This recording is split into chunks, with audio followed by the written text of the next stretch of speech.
Ja, mensen, check. Het doet het allemaal. Dit is niet helemaal live, want ik ben het nu al aan het opnemen. Maar sowieso, nee, ik ben vanavond sowieso druk en met sowieso de hele dag al druk. Ik ben de hele dag bijvoorbeeld druk bezig geweest met hetgeen wat ik je zo meteen of nu ga laten zien. En wederom, waar we in 2024 onder andere mee bezig gaan houden. Sowieso iedereen gelukkig nieuwjaar. Nou, dat is allemaal wel de formaliteit hebben we allemaal wel gehad.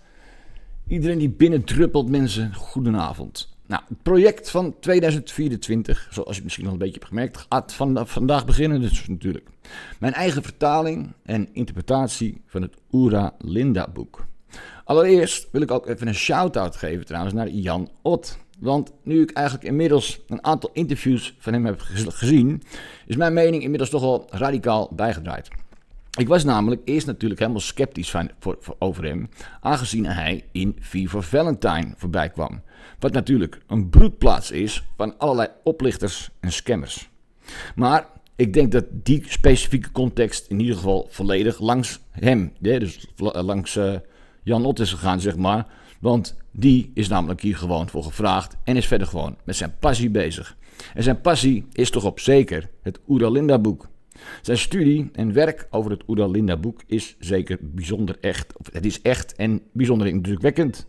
Nu werd er bijvoorbeeld gisteren, althans eergisteren alweer, een nieuwe video geüpload van een presentatie van Jan Ott, waarin hij dus in 1,5 uur tijd probeerde het Oera Linda boek te presenteren.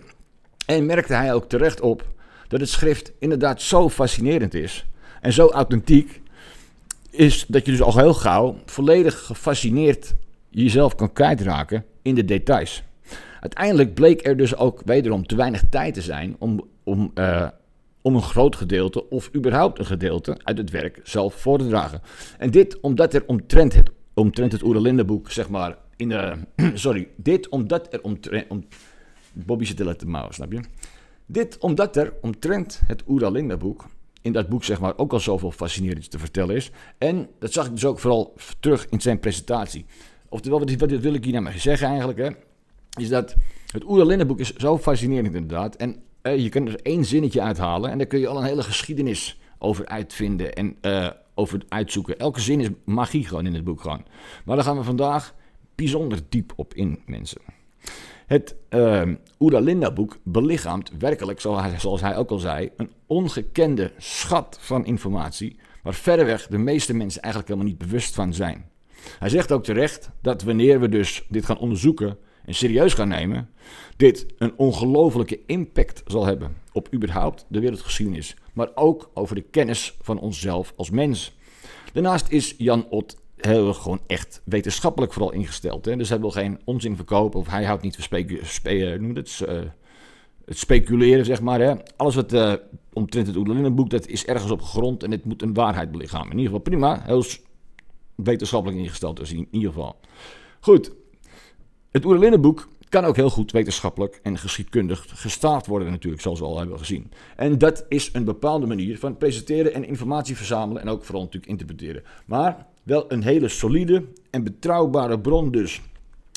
En nu ben ik zelf dus dan op dat Oera Linda boek gestuurd op een hele aparte eigen manier natuurlijk. En ik interpreteer sommige zaken misschien iets wat anders als bijvoorbeeld Jan Ott het interpreteert. Maar ik ben eigenlijk wel weer benieuwd wat hij bijvoorbeeld zelf hiervoor als interpretatie heeft voor bijvoorbeeld een aantal woonplaatsen. Zoals bijvoorbeeld, ik denk bijvoorbeeld dat Amsterdam, dat Alderga is. Ik ben heel benieuwd wat jij daarvan vindt eigenlijk. Wat denk jij dat Alderga is, Jan? Goed. Ik zal jullie sowieso, maar goed, ik interpreteer dus sommige zaken iets wat anders als bijvoorbeeld Jan Ott dat dan doet of zo, of iemand anders. Ik ben zo goed. En ik zal jullie dus vandaag in mijn interpretatie, interpretatie vanaf vandaag serieus gaan presenteren. In eigenlijk een nieuwe reeks live shows, zoals we ze altijd al doen, die elke keer dus een stuk van het Oera Linda boek vertaalt. En daarnaast dus dat we dat gaan interpreteren en reflecteren aan onze geschreven geschiedenis. En zo gaan we dus zeer gedetailleerd het hele boek compleet ontleden. En het is bijzonder fascinerend, mensen. Ik heb natuurlijk voor mezelf eigenlijk ook al bijzonder veel, weet ik veel, nou niet te vergelijken met Jan Ott, maar ik heb ook al 2-3 jaar intensief studie gedaan naar het Oera Linda boek. En ik heb zelf ook al een hoop uitgezocht. En zo ben ik dus nu ook wel, denk ik, in staat om met in ieder geval voldoende context mijn onderzoek te vervolgen. De context, zoals ik het ben gaan begrijpen, wat is het Oera Linda boek precies? Ten eerste wil ik dus stellen dat ik 100% overtuigd ben dat het Oera Linda boek een echt authentiek geschrift is. Gepubliceerd in de 19e eeuw, echter wel stammend uit de 13e eeuw, toen voor de laatste maal alle overleveringen werden overgeschreven. Oera Linda boek is dus een soort familie- of volkskroniek die de belevenissen beschrijft en de geschiedenis beschrijft van de oude Friezen. Deze geschiedenis stond geschreven op de vele burchten in het oude Friesland. En het oude Friesland strekt zich uit vanuit Denemarken, zeg helemaal, tot aan helemaal België. In ieder geval die hele kust, zeg maar. Maar als de centrale regio, zeg maar, het oude Friesland strekt zich uit van Denemarken tot aan België. En is dus eigenlijk voor een wereldwijde organisatie of wereldwijde beschaving dus wel het centraal. Hier is de centrale regio. Want zo hadden deze oude Friezen dus ook invloedrijke kolonies in het Middellandse zeegebied en in Azië. En de oudste gedeeltes of de oudste verhalen, zeg maar, uit het Oera Linda boek zijn ook echt zeer, zeer antieke geschiedenis. Dus zo spreken de oudste geschriften over wat wij kennen zoals iets bijvoorbeeld zoals de zonvloed. En vertelt het de wereldgeschiedenis hoe het daarna allemaal vergaan is. Het beschrijft hoe ook bijvoorbeeld in de hele regio Nederland, het beschrijft ook hoe bijvoorbeeld de hele regio Nederland er eigenlijk uitzag. En wat er hier gebeurde in een periode honderden jaren voor Christus. En dat alleen al is natuurlijk bijzonder fascinerend te noemen. Aangezien dit volgens de officiële geschiedschrijving niet bekend is wat er toen hier allemaal zou afspelen, zeg maar. Nu is er dus al en bijzonder veel studie dus gedaan naar het Oera Linda boek en de plaatsnamen die daarin genoemd worden. En die interpretaties kunnen trouwens nog best wel uit elkaar lopen. Zelf ben ik dus tot mijn eigen unieke hypothese en voorstelling van zaken gekomen, die ook weer radicaal afwijkt van alles wat men hiervoor werd geïnterpreteerd of heeft geïnterpreteerd. Goed, we zullen allemaal ergens misschien wel een beetje gelijk hebben. Feit is dus dat de kern van deze wereldwijde heersende volk, zeg maar, zich specifiek wel in West-Friesland, oftewel Noord-Holland, bevond. Hetgeen wat je dus zo meteen gaat horen is naar mijn mening geschreven in deze regio en gaat ook over deze regio. Je zal echter horen dat ze dus, of zien dus, dat de plaatsnamen anders genoemd worden zoals dan dat wij ze kennen. De oude Friezen gaven namelijk overal hun eigen naam voor. Zo wordt er bijvoorbeeld heel vaak gesproken over de term slaven. En het wordt ook gebruikt in de context en in de betekenis van slaaf. Iemand die is onderworpen door zijn leider, zeg maar. Maar wat ik zelf ook al heb ontdekt natuurlijk, is dat dus de slaven in principe dat reuzenvolk waren. Het zijn de originele Hollanders. Rotterdam-Vlaardingen die kant op, dat was het vroegere Slavenburg. En Utrecht was het vroegere Wilten of Wildenburg. En dan heb ik het dus echt over echt heel vroege tijden, zeg maar. Er worden ook zeer veel specifieke periodes en tijdsnotaties genoemd in het Oera Linda boek. En wanneer je deze dan weer gaat uitzoeken, zie je ook weer gelijk hoe dus sommige zaken verschillende namen kunnen hebben. Zo wordt er bijvoorbeeld in het komende stuk ook gesproken over de zogenaamde Finnen. En je zou bijvoorbeeld denken dat dit dan de mensen uit Finland betreft, maar ook de Finnen zijn de Nederlanders, zo zal later dan weer blijken. Laatste voorbeeld, het zogenaamde Schoenland of Schoonland, waarvan in de andere interpretaties wordt uitgegaan van Scandinavië, is dus ook gewoon Nederland. Maar in mijn vele pogingen dus, de delen van het Oera Linda boek beter te begrijpen, ben ik eigenlijk al zoveel dus bijzondere zaken tegengekomen. De bedoeling is om deze fascinerende weg van ontdekkingen en de geschiedenis van de Oera Linda dus op deze manier in zijn geheel te presenteren. De vertaalde stukken zal ik echter wel in het Engels laten voorlezen met een hele mooie voorleesstem. En dus wel met Nederlandse goede ondertiteling die ik er zelf heb ondergezet. Waarmee ik dus gelijk wel weer 2 vliegen in 1 klap sla, aangezien deze informatie internationaal bekend moet worden, mensen. Ik ga dus eerst een heel stuk voordragen, als laat voordragen. En daarna kom ik weer bij jullie terug en dan gaan we er gewoon eventjes over beginnen. Maar aangezien we, dus even kijken hoor, er zijn zoveel invalshoeken ook trouwens en manieren om dus het Oera Linda boek te lezen, om of erover te beginnen. Maar aangezien we het nu vanaf bladzijde 1 gewoon helemaal gaan ontleden, laten we daar dus maar gewoon gaan mee beginnen. Dus wat nu volgt is dus mijn eigen begrip en vertaling en interpretatie van de Oera Linda. En dat is een tweede druk uit 1876. Goed, de recente vertaling. We gaan eerst even naar filmpje nummer 1, mensen. Watch this. Okay, my son. You must preserve these books with your body and soul. They contain the history of our entire people and also of our ancestors. Last year, together with you and your mother, I managed to save them from the flood. However, they had become wet and would eventually decay. To prevent their loss, I transcribed them onto foreign paper. When you inherit these writings, you'll also have to transcribe them. And so will your children, ensuring these writings are never lost.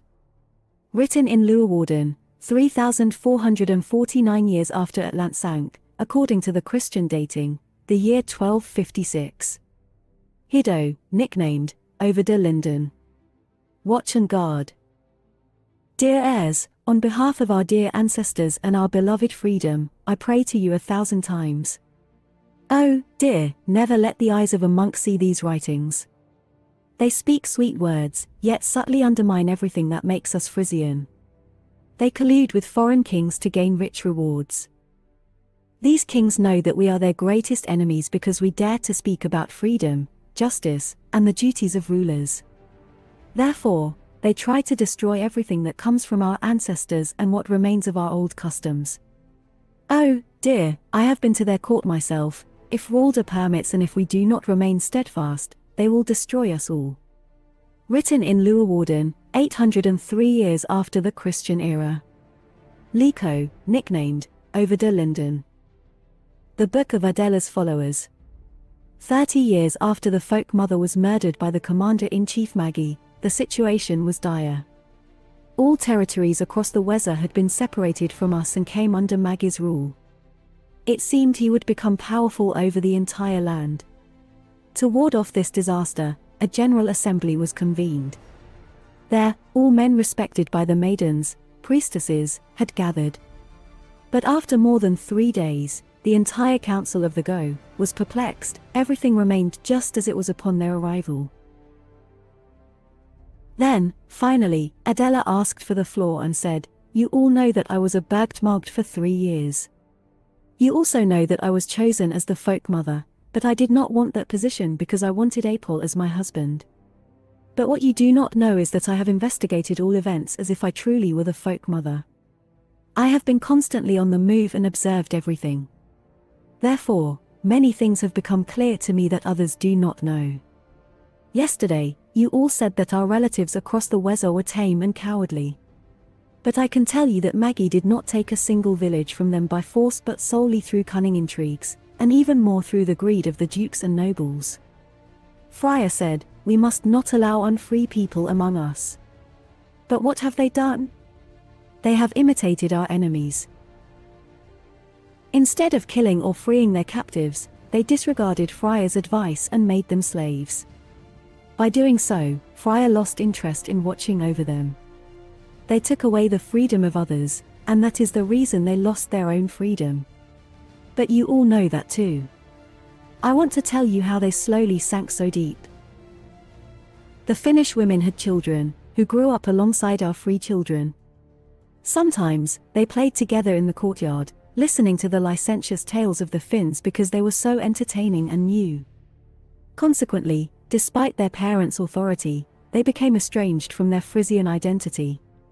As the children grew older and observed that the Finnish children were not allowed to carry weapons and were only supposed to work, they developed a dislike for work and became arrogant. The masters and their bravest sons indulged in the arms of licentious Finnish girls. And their own daughters, influenced by this bad example, were seduced by the handsomest boys of the Finns, to the mockery of their corrupted parents. When Maggie realized this, he took the finest of his Finns and Magyars and promised them cows with golden horns if they were captured by our people to spread his teachings. But his people did more. Children were abducted, taken to the Uppsalans, and after being raised in his corrupt teachings, they were sent back. When these apparent slaves mastered our language, they approached the dukes and nobles and said that they should submit to Maggie. Then their sons could succeed them without being chosen by the people. To those who had already achieved through their good deeds, they promised even more benefits, those who already had advantages were promised more, and those who had much were given an entire state. If parents held too strongly to friars' teachings, their sons turned away from them and chose the path of their corruption. Yesterday, some among you wanted the whole people to come together to compel the eastern states back to their duty. But in my simple opinion, that would end poorly. Imagine, a severe lung disease is raging among the cattle and it still persists. Would you then place your healthy cattle among their sick ones? Of course not. If everyone agrees that the livestock would fare badly, who would be so foolish as to expose their children to a people entirely corrupted? If I may give advice, I would recommend choosing a new folk mother in the first place. I know this is a difficult issue because of the 13 remaining Bergtmagden, 8 strive for that position, but I wouldn't pay too much attention to that. Tunsha, the maiden in the Bergtmedisblick, never aspired to that, yet she is someone with knowledge and clear insight. She stands just as strong for her people and our traditions as all others combined. Furthermore, I would recommend going to the castles and writing down all the laws of friars' text there, as well as all histories and everything found on the walls, so that nothing is lost, and the castles are not destroyed. There it is written, the mother and each Bergtmagd shall have helpers and envoys, 21 maidens, and 7 apprentices. If I may add something to that, then I would write that there should also be many honorable daughters to learn, just as there may be in the castles. Because I tell you honestly, if you want true children of friar, never to be conquered, neither by cunning nor by weapons, then you must ensure that your daughters become true friar women. We must teach the children how great our land once was, how marvelous our ancestors were, and how great we still are if we do not compare ourselves to others. We must tell them about the sea heroes and their heroic deeds, also about the distant sea voyages. These stories must be told by the hearth, in the courtyard, and wherever else, both in joy and sorrow. But if it must be steadfast in their minds and hearts, then all lessons must flow from the lips of your women and daughters. Adela's advice has been followed. These are the gravetmen under whose authority this book was made. Apol, the husband of Adela. He has been king at sea 3 times and is now the gravetman of Oostvlieland and the Linderorden. The castles Leerdgarde, Linderhem, and Stavia fall under his responsibility. The Saxman Storo, the husband of Sisha, is the gravetman of the Hoogvenen and Woeden. 9 times he has been chosen as a duke, that is, as a lord. The castles Buda and Manigardeforda fall under his care. Abello, the husband of Jaltia, is the gravetman of the southern fly lands. 4 times he has been a lord. The castles Aachen, Ludberg, and Katzberg are under his responsibility. Enoch, the husband of Diuk, is the gravetman of Westvlieland and Texland. 9 times he has been chosen as sea king. Warraberg, Medisblick, Foana, and Fryersberg fall under his responsibility. Thop, the husband of Dunroos, is the gravetman of the 7 islands. 5 times he has been king at sea. The castle Walhalagara falls under his responsibility. Ja, nou, dat is check. Oké. Nou, ik vind het bijzonder fascinerend sowieso. Nou, sowieso, hè, dus wat je op die blinkerbladzijde zag, daarin kun je letterlijk dus de eerste zinnen waar het ook mee begon, zeg maar, kun je daar letterlijk in teruglezen. En zo zie je eigenlijk dat dus in principe dit millennia oude handschrift eigenlijk dus nog steeds herkenbaar is als enigszins een te lezen Nederlands schrift of zo. Heel bijzonder. Sowieso, je hoort nu al een hoop plaatsnamen. En een aantal dingen lijkt je misschien te herkennen. Misschien Media's blik, Medemblik, weet je. Nou, misschien weet je dat Walcheren of Walhallagara, weet je, dat het misschien op elkaar lijkt. Goed, en zijn ook die plaatsen in Zeeland en weet ik veel waar. Maar sowieso worden er ook een hoop plaatsen genoemd, zoals Forana en Stavia en weet ik veel wat, de Waraburg en weet ik veel wat. En ik kon ervoor kiezen om dat nu dan allemaal al te gaan presenteren wat ik denk dat het dan is. Of hoe ik dan kan aantonen wat het precies dan is. Maar ook dat dus komt eigenlijk zometeen in latere verhalen veel duidelijker terug. Goed, dus waar liggen deze plaatsen allemaal, wordt allemaal later duidelijker. Het boek gaat daarnaast dus ook gewoon verder. met verder dus die teksten, dat zoals je het al zei, die teksten op die muren die moeten worden overgeschreven. Nou, die teksten die staan al heel erg lang op de muren, zoals je zult merken. En nou, laten we eens even een paar naar die teksten gaan luisteren inderdaad.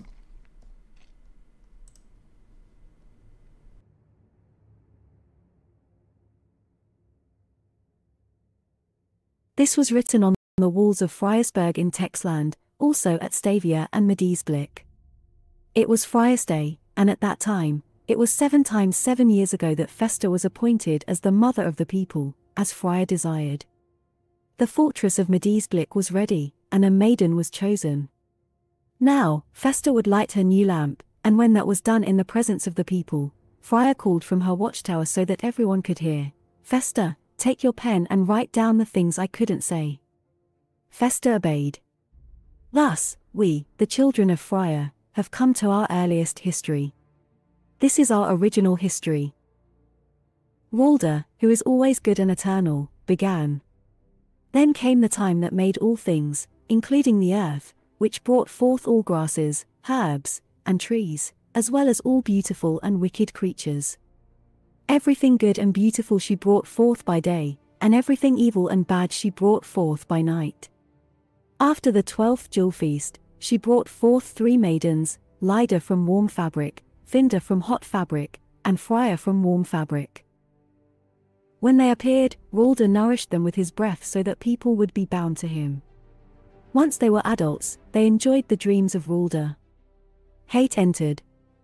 And thus, they each bore 12 sons and 12 daughters, each jewel feast a pair.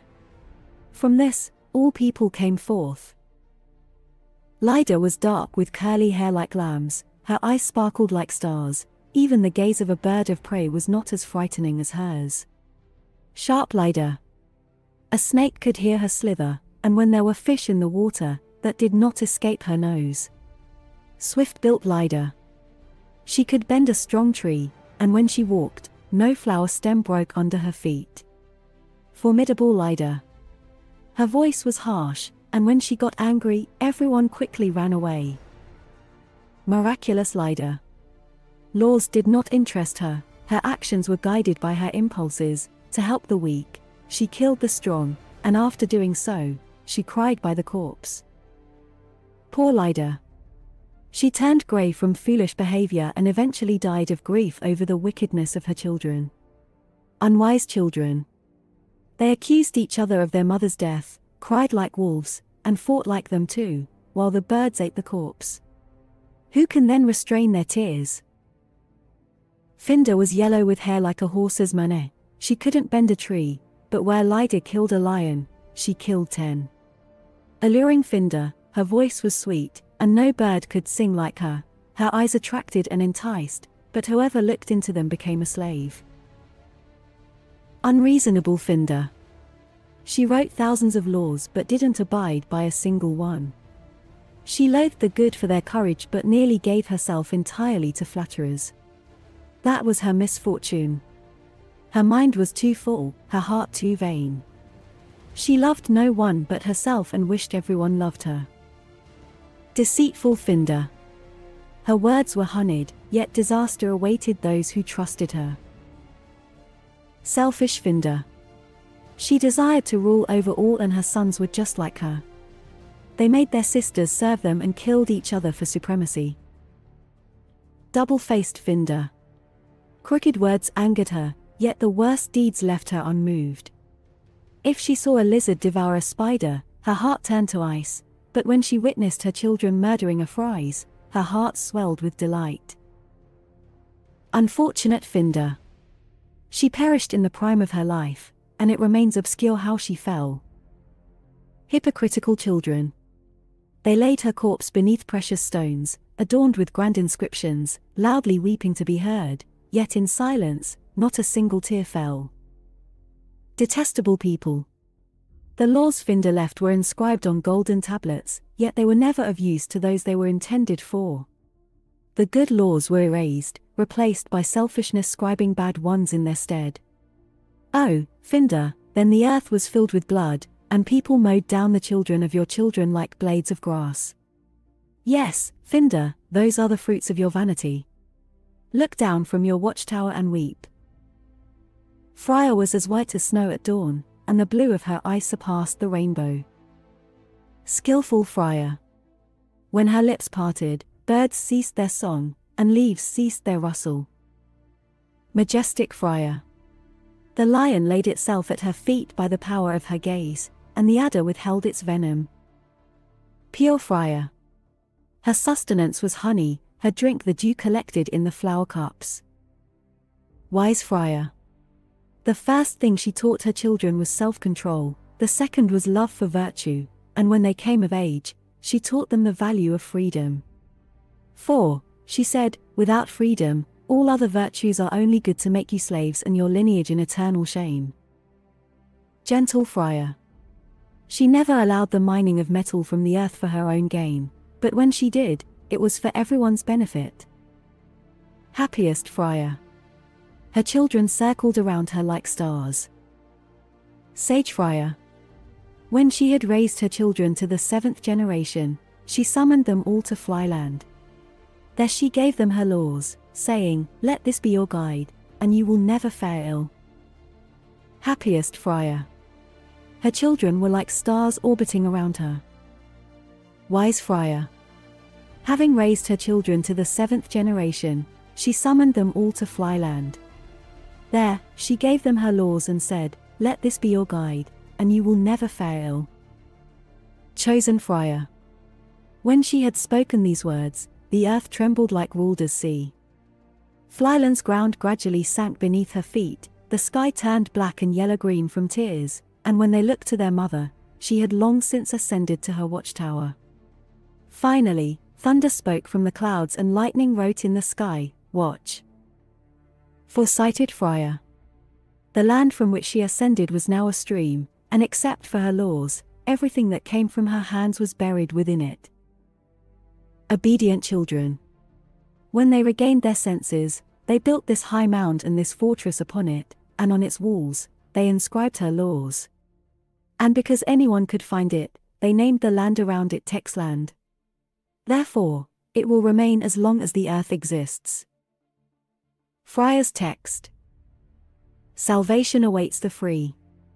Eventually, they will see me again.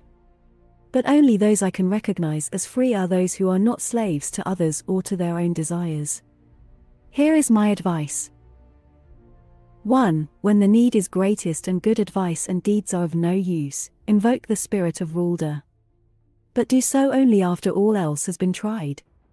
But I tell you with reason, and time will prove it, the disheartened will always succumb to their own sorrows. 2. Rulda's spirit deserves only kneeling gratitude, yes, thrice, for what you have enjoyed from him, for what you experience, and for the hope he gives you in difficult times. 3. You have seen how quickly I offered help. Do the same for others, but don't wait for them to beg you. Those in need might curse you.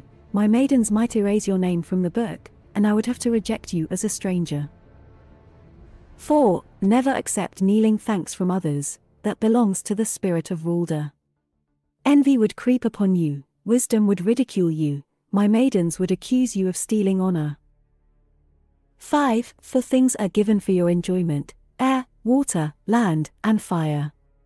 But Rulda desires to be the sole owner of these. Therefore, I advise you to choose righteous men who will distribute labor and profits fairly, so that no one is free from working or defending themselves. 6. If anyone among you is found selling their own freedom, they do not belong to your people. They are a bastard with mixed blood. I advise you to expel them and their mother from the land. Tell this to your children in the morning, afternoon, and evening until they dream about it at night. 7. Anyone who deprives another of their freedom, even if the other is guilty, I must let them suffer under the slavery of a slave woman. But I advise burning their corpse and that of their mother in a bare place and burying their ashes 50 feet underground so that no grass can grow there.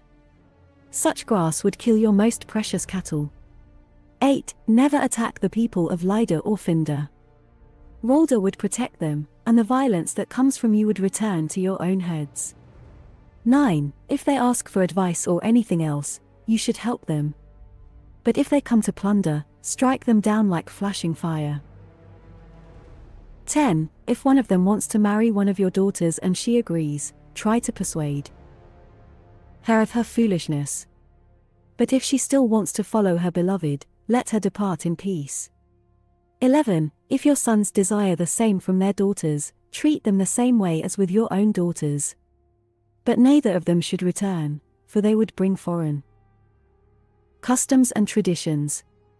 Once these are adhered to among you, I can no longer watch over you. 12. I have placed all my hope in my servant Fasta. Therefore, you should make her your honored mother. If you follow my advice, she will remain my servant later, along with all the virtuous maidens who follow her. Then the lamp I have lit for you will never go out. Its light will eternally illuminate your minds, and you will remain as free from unfree violence as your sweet river waters remain free from the salt water of the endless sea. Nou, dat is toch wel een mooie boodschap, dacht ik zo, mensen. Sowieso, ik vind het een heel bijzonder geschrift en we gaan er nog zoveel dieper op in. Want ik weet niet, misschien heb je deze trouwens gisteren al gezien natuurlijk, want ik heb dit ook nog apart geüpload, zodat ik er uiteindelijk een soort luisterboek van kan maken. Maar vandaag heb ik me dus vooral bezig gehouden met de Fria's tekst, dus wat ik nu ga presenteren. En wat ik dus uiteindelijk dus vandaag allemaal heb vertaald onder titel, noem het dan maar op, Jezus mine, dat was echt een monnikwerk. Als ik het zo mag noemen, zeg maar. Hey, een heel interessant stuk, want normaal ik vind vooral de verhalen die na dus deze officiële intro's, zeg maar, of deze stukken, of deze hoofdstukken voorbij komen, die zijn zo ongelooflijk fascinerend. En daar focus ik me dus altijd meestal op. Maar ik heb dus vandaag ik heb die wetten en dergelijke wel vaker gelezen natuurlijk, maar ik heb dat niet eerder gepresenteerd. Dus dit is misschien wel heel interessant eigenlijk.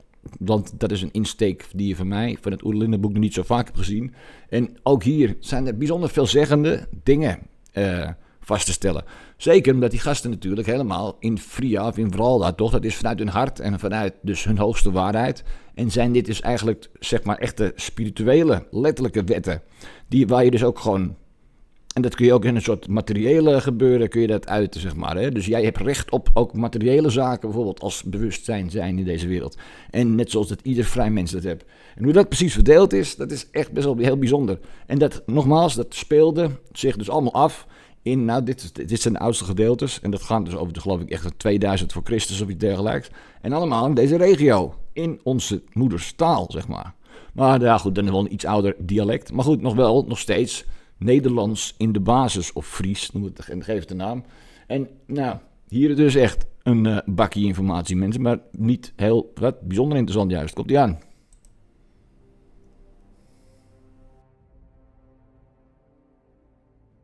This is what Fasta said.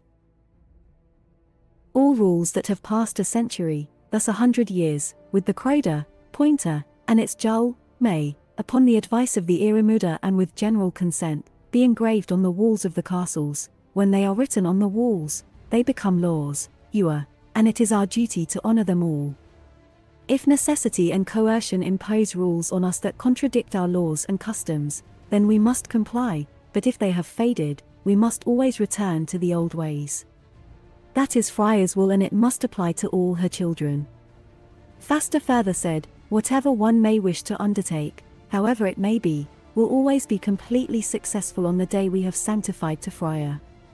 Now that time has proven her right, it has become a law that on the day of Freya, without necessity and coercion, nothing else should be done but celebrate joyful festivals. These are the rules that belong to the castles. 1. When a castle is built somewhere, the light must be ignited there at the first lamp on Texland, but this may only be done by the mother. 2. Each mother will choose her own young women, as well as those serving as mothers elsewhere. 3. The mother on Texland may choose her successor, but if she dies before doing so, this choice must be made during a general assembly with advice from all the states together. 4. The mother on Texland may have 21 young women and 7 spinning girls, so that there are always 7 who guard the lamp both day and night. The same applies to the young women serving as mother in other castles. 5. If a young woman wishes to marry, she must inform the mother and immediately return to the people before she pollutes the light with her fertile breath. 6. To the mother and to every castle young woman, 21 castle lords must be added, 7 old sages, 7 old warriors, and 7 old sea warriors. 7. Every year, 3 from each group of 7 must return home, but they may not be succeeded by their direct family members up to the 4th generation. 8. Everyone may have 300 young castle defenders. 9. For these services, they must learn the teachings of Freya, as well as the laws, the wisdom of the wise men, the art of war from the old warriors, and the knowledge necessary for sea voyages from the sea kings. 10. Of these defenders, 100 must return home each year. If some have become paralyzed, they may remain on the castles for their entire lives. 11. In choosing the defenders, residents of the castle, Gravitmannen, or other leaders may not vote, only the common people. 12. The mother on Texland will have 3 times 7 swift messengers, with 3 times 12 swift horses. In other castles, each castle young woman will have 3 messengers with 7 horses.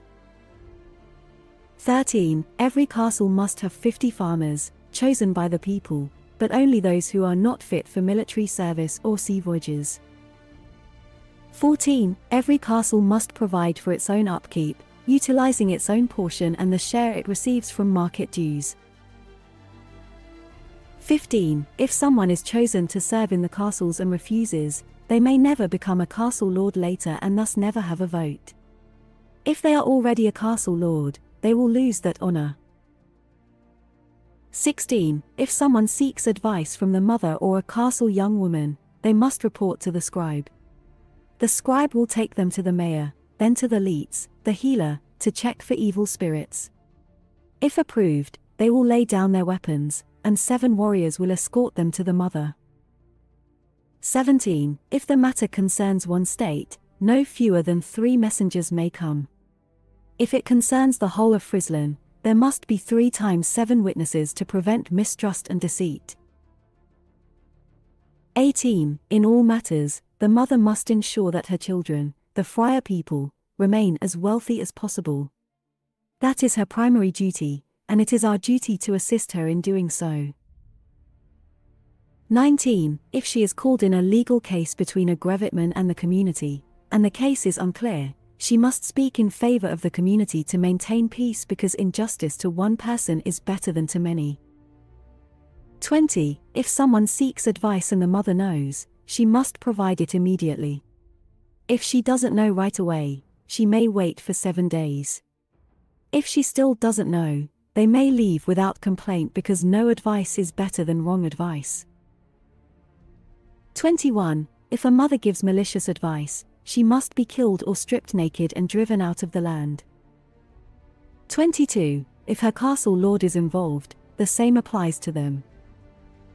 23. If her guilt is doubtful, there should be deliberation and discussion, possibly for 21 weeks.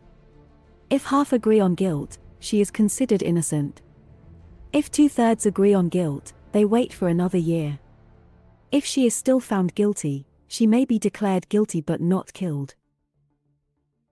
24. If among the 3rd portion of people, there are those who consider her so innocent that they want to follow her, they may do so with all their movable and portable possessions, and no one may scorn them for it, as the majority can err as well as the minority. General laws. 1. All free people are born in the same manner. Therefore, they must also have equal rights, both on land and on water, and to everything that Rulder gives. 2. Every man may court the woman of his choice, and every woman may offer her drink to the one she loves. 3. If someone takes a wife, he must receive a house and property. If none exists, it must be built. 4. If he goes to another village to find a wife and wishes to stay there, he must receive a house and property, as well as the use of the hemrick. 5. Every man must receive a back portion as property by his house. No one may have a front portion by his house, let alone a round portion, unless someone has performed a deed beneficial to everyone. Even his youngest son may inherit it. After that, the village must take it back. 6. Every village must have a hemrick as needed, and the count must ensure that each maintains and fertilizes their part properly so that the descendants suffer no harm. 7. Every village may have a market for buying, selling, or trading. The rest of the land shall remain for agriculture and forest land. But no one may fell trees without communal discussion and without the knowledge of the forest count. The forests are for general benefit, and no one may solely own them. 8. The village may not collect more than 1/11 of the purchase price as market dues, neither from residents nor from those who come from afar. Market dues may not be sold earlier than other goods. 9. All market dues must be divided annually, 3 days before Jewel Day, into 100 parts. 10. The grevitman with his counts receives 20 parts, the market judge 10 parts and his assistants 5 parts, the mother of the people 1 part, the midwife 4 parts, the village 10 parts, the poor, those who cannot or may not work, 50 parts. 11. Those who come to the market may not engage in usury. If this occurs, it is the duty of the women to make this known everywhere, so that they are never chosen for any position, for such people have a greedy heart. They would betray everything to amass wealth, the people, the mother, their family, and ultimately themselves.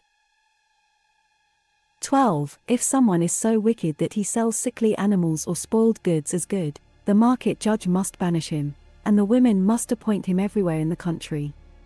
In earlier times, the people of Findham mainly lived in their homeland, particularly Aldland, which now lies underwater. They were far away. That's why we had no war. When they were driven out and came here to plunder, land defense, leaders, kings, and war naturally arose. For all those things, rules were created, and from those rules, laws emerged. Here are the laws compiled from that. 1. Every Frisian must defend themselves against insulters or enemies, using all weapons they can conceive, obtain, and use. 2. When a boy is 12 years old, he must miss 1 day per week from his learning period to become proficient with weapons. 3. Once proficient, he is given weapons and dubbed a warrior. 4. After 3 years as a warrior, he becomes a castle lord and may assist in the election of his chief. 5. After 7 years as a voter, he may assist in choosing a nobleman or king and be chosen himself. 6. Each year, he must be re-elected. 7. Except for the king, all officials who act justly and according to Friar's counsel may be re-elected. 8. No king may remain king for longer than 3 years to prevent him from becoming too entrenched in his position. 9. After 7 years of rest, he may be chosen again. 10. If the king is defeated by the enemy, his family members may also strive for that honor. 11. If he resigns in time or dies within his term, no family member closer than the 4th generation may succeed him. 12. Those who fight without weapons in their hands cannot conceive or remain wise, therefore, it is not fitting for a king to wield weapons in battle.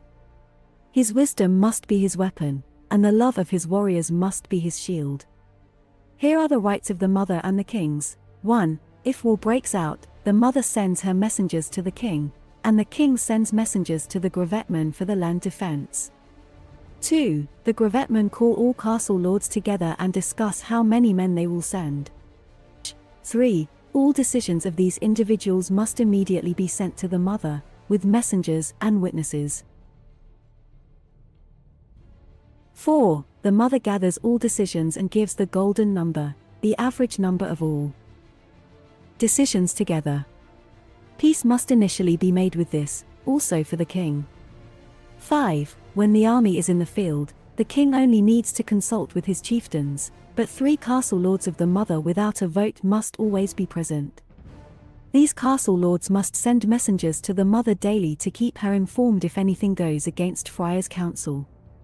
6. If the king wants to do something and his advisors do not, he may not undertake it. 7. If the enemy appears unexpectedly, one must do as the king commands. 8. If the king is absent, one must obey his successor or whoever follows, until the last. 9. If there is no chief, one must choose one. 10. If there is no time, someone must appoint themselves as chief if they feel capable. 11. If the king has defeated a hostile people, his descendants may carry his name after their own name. The king may, if he wishes, choose an uninhabited place for a house and property. That property can be a round portion, so large that he can walk 700 steps in all directions from his house before reaching its border. 12. His youngest son may inherit that possession, then his youngest son, after which it must be taken back. Here are the rights of all Frisians to be safe. 1. When laws are made or new rules compiled, these must be for the general good, but never for the benefit of individuals, families, states, or anything that is individual. 2. When war breaks out and houses or ships are destroyed, either by the enemy or by common consent, the community must compensate for this. This is because no one may harm the common interest to preserve their own good. 3. If the war is over and some people are so maimed that they can no longer work, the community must care for them. During festivals, they must sit at the front so that the youth will honor them. 4. If there are widows and orphans, one must care for them. The sons may inscribe the names of their fathers on their shields to honor their lineage. 5. If some have been captured by the enemy in return, they must be led far away from the camp, as they might have been released under false promises and cannot keep those promises yet wish to remain honest. 6. If we capture enemies, we must bring them deep into the land and teach them our free customs. 7. If we later release them, it must be done kindly by the virgins, so we may make friends instead of enemies. From Minnow's writings.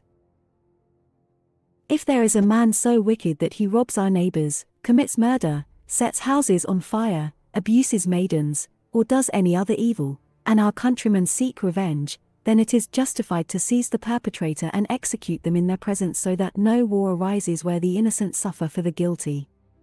If they wish to spare his life and buy off the revenge, that may be allowed. If the guilty one is a king, a gravattman, or someone else who must oversee morals, we must rectify the wrong, but he must be punished. If he bears an honorary title from his forefathers on his shield, his family members may no longer carry that title, as one blood relative must care for the morals of another. Laws for the helmsman, title for foreign navigators. 1. All Frisian sons have equal rights, so all eligible boys may enlist as foreign navigators with the alderman, and he may not refuse them unless there is no space available. 2. The helmsmen may choose their own masters. 3. Merchants must be chosen and appointed by the community, to whom the goods belong, and the helmsman may not have a say in this.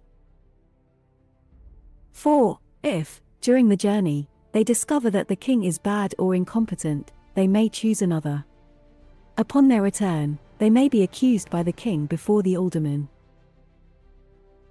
5. Upon the fleet's return and if there is profit, the sailors must receive a third part, divided as follows: the White King 12 parts, the Night Scouts 7 parts, the boatswains 2 parts each, the skippers 3 parts each, the remaining crew 1 part each, the youngest ship boys 1/3 part each, the middle boys each half part, and the eldest boys each 2/3 part. 6. If some are disabled, the community must provide for their upkeep, and they must sit at the forefront of all kinds of festivities. 7. If there are casualties during the voyage, their next of kin must inherit their share. 8. If there are widows and orphans, the community must care for them. If they have fallen in a sea battle, their sons may carry their fathers' names on their shields. 9. If light sailors perish, their heirs shall receive a full share. 10. If a sailor was engaged, his bride may claim 7 parts to dedicate a memorial to her groom, but she must remain a widow for the rest of her life. 11. When a community equips a fleet, the shipowners must ensure sufficient provisions and facilities for women and children. 12. If a sailor is old and poor and has no house or land, that must be given to him. If he does not want a house and land, his friends may take him in, and the community must compensate, unless his friends decline this benefit. Useful information from the remaining writings of Minnow. Minnow was an ancient sea king, a seer, and philosopher. He provided laws to the Cretans. He was born in Linda and after all his wanderings, was fortunate to die in Lindahem. If our neighbors possess land or water that seems interesting to us, we should ask to buy it. If they refuse, we must let them keep it, as this is in accordance with Friar's law, and it would be unjust to take it away. When neighbors quarrel about something other than land and ask us to arbitrate, it is better not to take sides. If it is unavoidable, however, it must be done fairly and justly. If someone says, "I have war and need your help," or another says, "My son is underage, and I am old, I want you to be his guardian and administer my land until he is of age," we must refuse this to avoid getting involved in matters that conflict with our free norms. If a foreign merchant deceives at the permitted market in Wormjan or Almanland, he must be promptly punished with a market fine, and the maidens must make this known to everyone. If he returns, no one shall buy anything from him, and he may depart as he came. Hence, only merchants who are well known and have a good reputation among the maidens should be chosen to go to the market or sail with the fleet. If, by chance, there is a bad man among them who wishes to deceive people, the others must prevent it. If it has already occurred, it must be rectified, and the offender must be banished so that our name is honored everywhere. However, if we are at a foreign market, near or far, and people harm us or steal from us, we must act swiftly. Although we must do everything for peace, our kin must never despise us or think we are afraid. In my youth, I complained about the limitations of the laws, but later, I thanked Freya for her guidelines and our ancestors for the laws that have arisen from them. Ralda or the All-Good has given me many years, and I have traversed many lands and seas.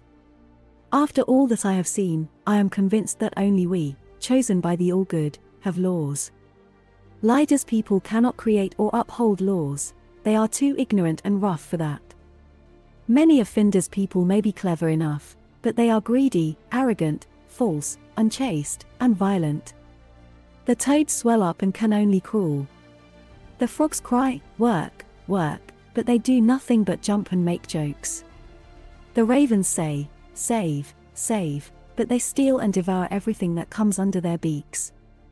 The people of Finda resemble all these animals. They speak loudly about good laws, everyone wants to establish rules to stop evil, but no one wants to abide by them. He whose mind is the most cunning and thereby strong, his cock crows as king, and others must obey his will until someone else topples him. The word Ewa is too sacred to denote a general concept, therefore, they have taught us to say Evin. Ewa signifies guidelines engraved in the hearts of all people, so they know what is just and what is not and thus can judge their own actions and those of others, as long as they have been raised to be good and not criminal. There is yet another meaning. Ewa, even, also means equal, flat. Like water, both just and unjust as water undisturbed by strong wind or anything else. If the water is disturbed, it becomes uneven, unjust, but it always tends to become flat again. This lies in its nature, just as the tendency to justice and freedom lies in the children of Freya. This tendency we have received from the spirit of Ralda, our father, who speaks loudly in the children of Freya. Therefore, this will always endure. Ewa, eternal, is also another symbol of Ralda, who remains eternally just and undisturbed, although in his form, he may be heavy. Eternal and undisturbed are the attributes of wisdom and justice sought by all pious people and must be possessed by all judges. Thus, if people want to make rules and regulations that always remain good and apply to everyone, they must be the same for all people. Judges must render their judgment according to these laws.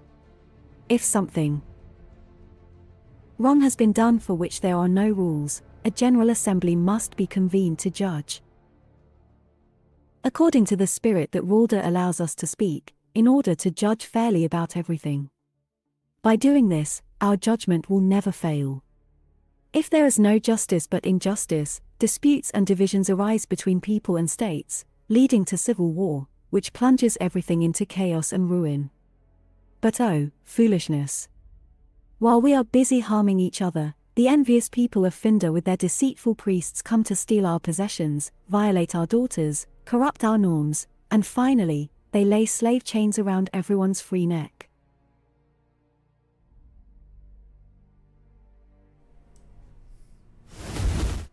Ja, bijna. We gaan het bijna stoppen inderdaad. Maar mensen, om jullie inderdaad niet verder helemaal weer nog verder van de wijs te brengen met allerlei samensweringstheorieën en mijn eigen interpretatiestheorieën hieromtrent. Nee, dat gaan we bewaren voor de volgende keer. Ik ben al dus een uur aan het lullen, of ik ben al een uur bezig. Dit was eventjes sowieso de werkelijke volgorde van pagina's van hoe het Oera Linda boek eigenlijk geschreven is, of gecategoriseerd of ingedeeld is. En we gaan gewoon rustig verder. Vanaf nu echter, de verhalen die hierna gaan volgen, zeg maar, dan wordt het helemaal interessant. Want nu gaan we echt de wijde wereld in en de hele geschiedenis verkennen. En kunnen we lekker aan de gang met ons onderzoek en interpretatie. Maar dat dus een volgende keer. Daarnaast ben ik ook helemaal geïnspireerd geraakt door Jan Ott, onder andere. Want ik had gekeken naar zijn presentatie. En nou zag ik mezelf nooit echt voor een zaaltje staan eigenlijk, zeg maar, om zoiets te doen. Maar eigenlijk vind ik dat magisch interessant. En is dat het eigenlijk ook wat ik nu elke dag online natuurlijk eigenlijk ook doe. Mijn podium is zeg maar, of mijn publiek is echt zeg maar online. En nou, gemiddeld showtje, weet ik veel, 500 of 1000 views, of laat het zoiets zijn. Elke week een zaaltje vullen met 1000 mensen. Dan doe je het volgens mij best goed in alternatieve medialand. Maar goed, dat maakt dan niet uit of je er succes mee wil hebben of niet. Het idee is dit. Ik ben helemaal geïnspireerd om ook sowieso, niet per se over het Oera Linda boek, maar over mijn hele sowieso zienswijze op het leven. En ik heb daar dus een soort presentatie, ben ik daarvoor aan het creëren. En dat wil ik eigenlijk gaan geven in een zaaltje. En ik heb ook al een zaaltje in mijn hoofd. Ik heb al contact gezocht met die mensen. Dat is hier permanent uiteraard.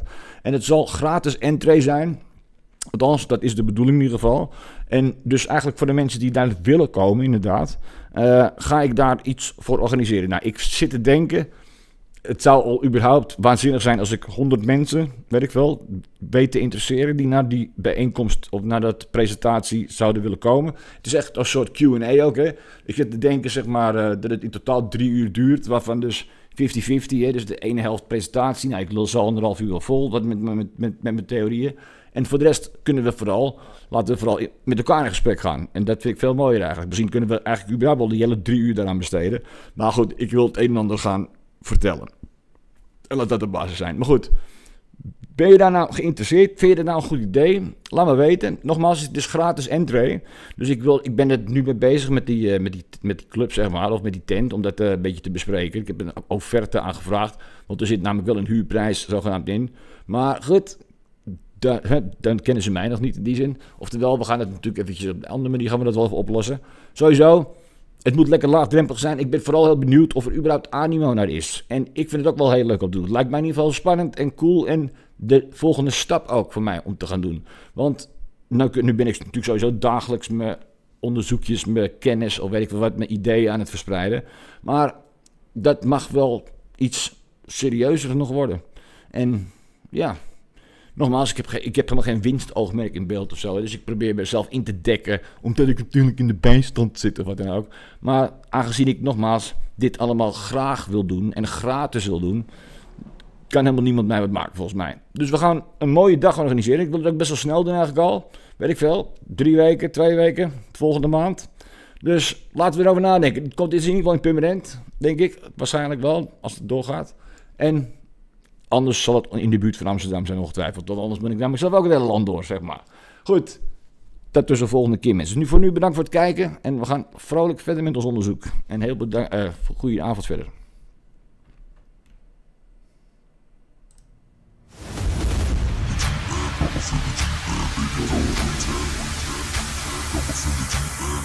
Oh.